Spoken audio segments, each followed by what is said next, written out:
ጤና ይስጥልን ክቡራትና ክቡራን የአምደ መዝናኛ ፕሮግራም ተከታታዮቻችን እንደምን ሰነበታችሁ። እነሆ ሳምንታዊ የመዝናኛ ፕሮግራማችን ይዘን ቀርበናል።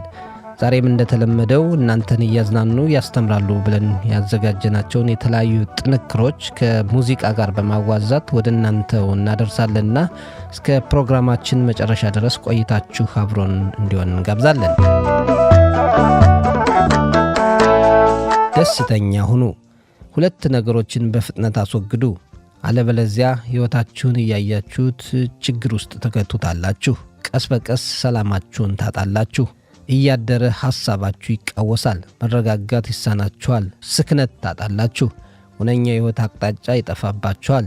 እነዚህ ሁለት ነገሮች ምንድናቸው ካላችሁ፣ አንደኛ የመጥፎ ወደፊት ፍራቻ፣ ሁለተኛ ያለፈው ጊዜ መጥፎ ትውስታ ነው። ዛሬ ላይ ቆማችሁ የምታውቁት ሁለት ነገር ነው። ትላንት ያለፋችሁበትንና ዛሬ ያላችሁበትን ሁኔታ። ነገር ግን የወደፊቱን በፍጹም ልታውቁት አትችሉም። ወደፊት የሚያስፈራችሁ ከሆነ እየፈራችሁ ያላችሁት ተጨባጭ ነገር ሳይሆን ሐሳባችሁ የፈጠረባችሁን መጥፎ ነገር ነው። የምትጨነቁት የእውነት በሕይወታችሁ በተከሰተ ጉዳይ ላይ ሳይሆን ገና ለገና ሊከሰት ይችላል ብላችሁ በምታስቡት ስጋት ላይ ነው። አንድ ሰው ስለሚያውቀው ነገር ብቻ በጥልቀት የማሰብ ክህሎት ሲኖረው ከራሱ በላይ አካባቢውን የመግዛት አቅሙ ይኖረዋል። ስለ ወደፊታችሁ ብዙ ትጨነቃላችሁ። ነጋችሁ ያስፈራችኋል። በትናንትናችሁ ትበሳጫላችሁ። ያለፈው ጊዜ ትውስታችሁ መረጋጋት ነስቷችኋል። በእነዚህ መካከል ምን አገኛችሁ? ምንስ አተረፋችሁ? ይላል ጽሑፉ። አዎ፣ የማትችሉትን አትታገሉ። የመቀየር ስልጣኑ የሌላችሁን ነገር ለመቀየር አትድከሙ። ደስተኛ መሆን እየፈለጋችሁ በየቀኑ የደስታችሁን ጠላቶች አታሳድዱ። የተረጋጋ ሰላማዊ ሕይወት መኖር እየፈለጋችሁ ሰላም የሚነሳችሁ መረጋጋትን የሚቀማችሁ ተግባር አትፈጽሙ። ሁሉም ሰው የሚኖረው ሐሳቡን ነው። ሁሉም ሰው የሚገዛው በሐሳቡና በፍላጎቱ ነው።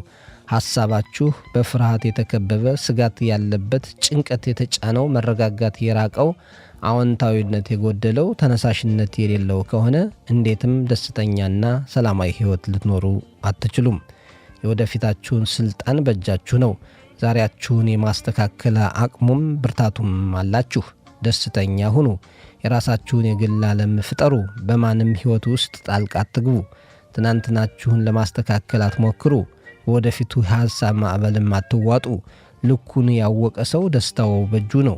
አቅሙን የተረዳ ሰው የሰላሙ ጌታ ነው። ማዕበል ቢመጣ አያናውጠውም። አውሎ ነፋስ ቢነሳ አያፈናቅለውም። ከምንም ከማንም በላይ የጸና እምነትን በራሱና በፈጣሪው ላይ ገንብቷልና። አዎ ጀግናዬ፣ የሚበጅህን ብቻ እየመረጥክ ካላደረግክ፣ በሚጠቅምህ አቅጣጫ ብቻ የማትንቀሳቀስ ከሆነ ብዙ የሚጎዳህና የሚያሰናክሉ ሁነቶች በዙሪያህ አሉ። ብዙ ምርጫ እያለህ ፍርሃትን ብቻ አትምረጥ። ብዙ ምርጫ እያለህ በቁጭትና ጸጸት መንገድ አትመላለስ። ዓለም የሰጠችህን ሁሉ አትቀበል። ሰው ባዘጋጀልህ መንገድ ብቻ አትጓዝ። ቀብረር በል፣ ደረጃህን ጨምር፣ እርከንክን አሳድገው። ትንሽም ቢሆን ራስህን ቆልል፣ ከፍ አድርገው። ለዓመታት ለሰው ደስታ ለፍተህ ከሆነ አሁን ትኩረትህን ወደ ራስህ ደስታ አዙረው። ለረዥም ጊዜ በማታውቀው የሐሳብ ውቅያኖስ ውስጥ እየዋኘህ ከነበረ አሁን ራስህን ከዛ ውስጥ አውጣ። ወርቁ በእጅህ እያለ መዳቡን ፍለጋ ራስህን አታስጨንቅ። መሪ ሆነህ ለመመራት አትዘጋጅ። ደፋር የሆነው የሚገጥመውን ሁሉ ስለሚያውቅ አይደለም፣ ይልቁንም የሚገጥመውን ሁሉ ለመቀበል ዝግጁ ስለሆነ እንጂ። ፍርሃትህን በፍርሃት አስታግስ። ደስታህን ከትላንትም ከነገም ነጥለው። የምትፈልገውን ዓለምም ለራስህ ፍጠር። ደስታን በራስህ እጅ አዘጋጀው። ደስተኛ ሁን። ደስታን መፍጠር የምትችለው ራስህ ብቻ ነህ። ምንጭ ምርጥ ጽሑፎች።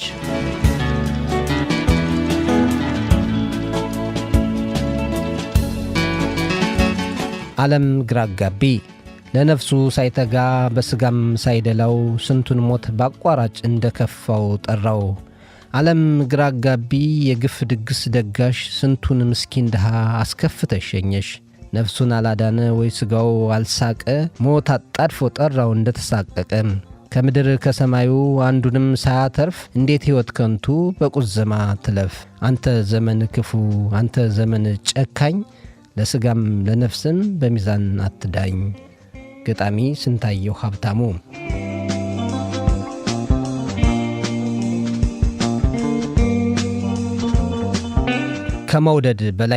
ከመውደድህ በላይ ጥልቅ ነው ስሜቴ፣ ሞገስ ያላበሰኝ ስብዕና ውበቴ፣ ቁንጅናዬ አንተ የሕይወት ሙላቴ፣ ምን ቃል ብደረድር አንተን ማወደሻ፣ እፍኛ ይሞላ የቃላቱ ድርሻ፣ አይቻለውም ከቶ ውለታህን መካሻ።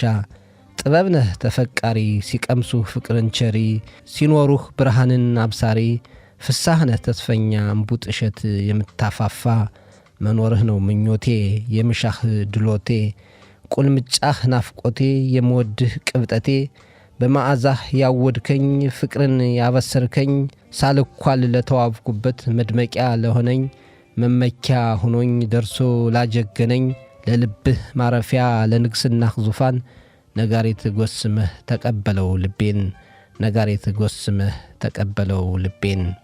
ገጣሚ ሰላም መብራቱ።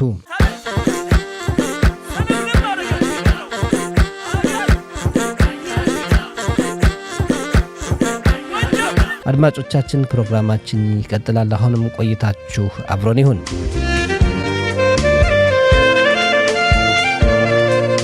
ግድ የለም አመስግኑ፣ ችግር ውስጥ ናችሁ እንበል፣ ከነ ችግራችሁ አመስግኑ።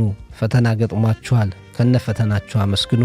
ድካማችሁ ፍሬ አላፈራም፣ ሐሳባችሁ አልሞላም፣ እቅዳችሁ አልተሳካም፣ ሥራችሁ አልሰመረም፣ ውጥናችሁ ከዳር አልደረሰም። ባልጠበቃችሁት መንገድ ተገፍታችኋል፣ ብቸኝነትና ጭንቀት ፋታ ነስቷችኋል። ምንም ውስጡኑ ግድ የለም አመስግኑ ይላል ጽሑፉ። ምንም የሚቅጠማችሁ ዝም ብላችሁ በሕይወት ስለመኖራችሁ ደስተኛ ሁኑ። አንዳንድ ነገሮች በእናንተ ላይ ቢከሰቱም የመቀየር ሥልጣኑ ላይኖራችሁ ይችላል።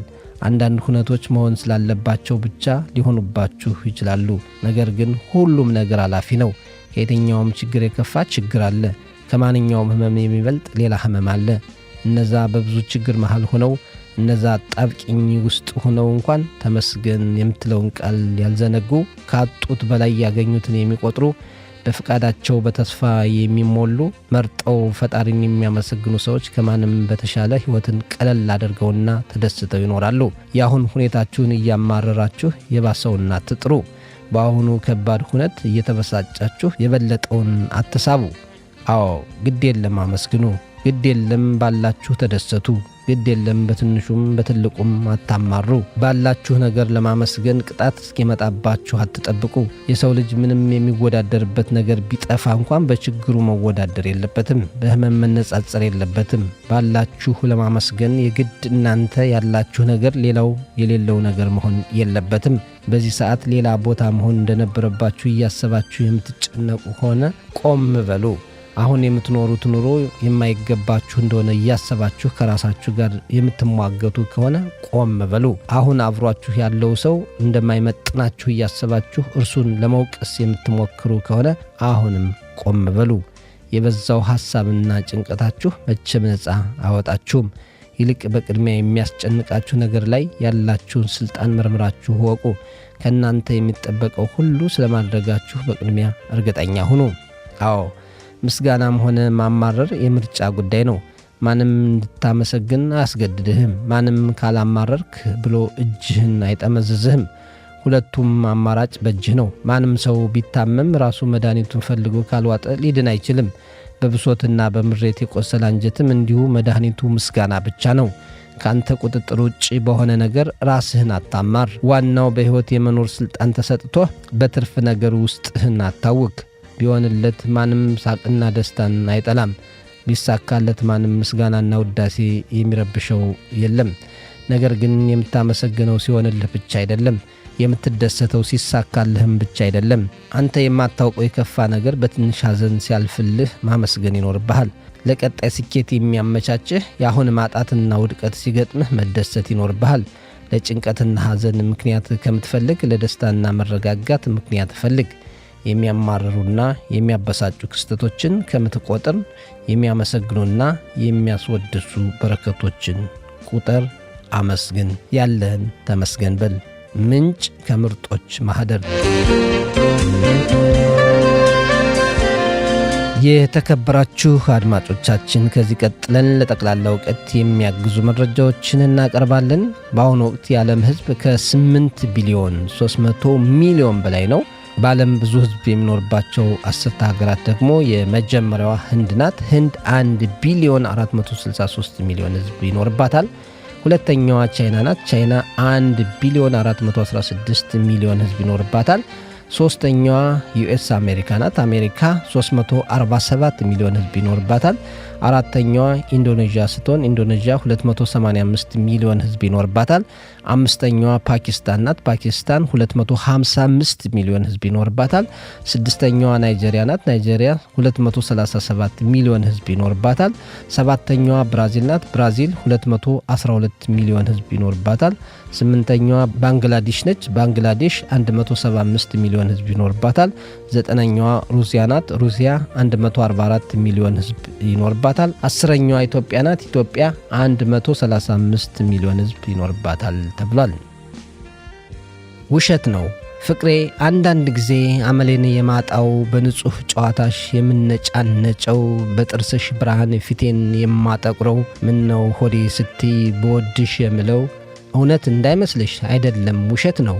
ደግሞም አንዳንድ ቀን የምለይሽ በሰመመን ከሰመመን መልሰሽኝ ምነው ሆዴ ስትይኝ ሐሳብ የከተተኝ ፍቅርሽ ነው ያልኩተኝ እውነት ይሁን ውሸት እኔንም አልገባኝ።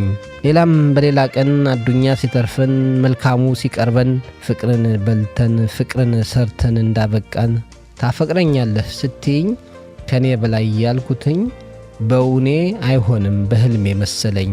ደግሞ ሌላ ጊዜ ከአገር ምድር ተከልለን እኔ ባንቺ አንቺ በኔ ተጠልለን ምሽት ደርሶ ሲለያየን ጀንበር ዘቀዘቀች መለየት ሊሆን ነው ነግቶ እስከ ማየሽ ናፍቆቴ ብዙ ነው ብዬ ያወራውሽ እኔ ልሙት ብየሽ እውነት እውነት ስልሽ እውነት እንዳይመስልሽ ውሸት ነው ልንገርሽ። በፈጠረሽ አምላክ ይህን ሁሉ እውነት አሁን የነገርኩሽ ራሱ ውሸቱም እውነት እንዳይመስልሽ። እውነት ግን ዓለሜ ውሸት ይመስልሻል? አንቺን ባላፈቅር ይሄ ሁሉ ይወራል?